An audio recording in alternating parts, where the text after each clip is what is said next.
How to change address in Amazon.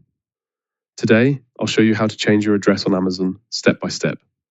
First, open the Amazon website and make sure you're signed into your account.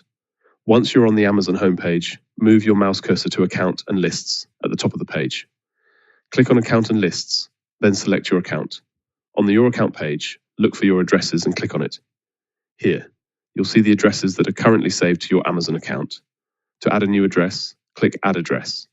Amazon will then open a form where you can enter your new address.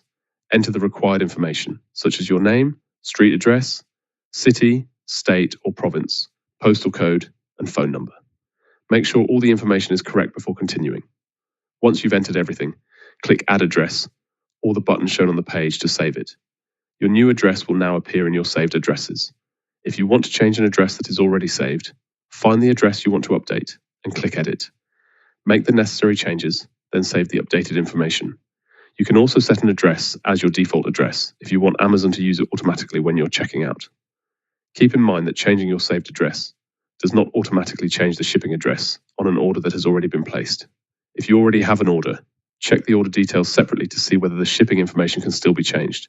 So to quickly recap, go to Account and Lists, select your account, open your addresses, then add a new address or select Edit to update an existing one. And that's how to change your address on Amazon. Thanks for watching, and I'll see you in the next video.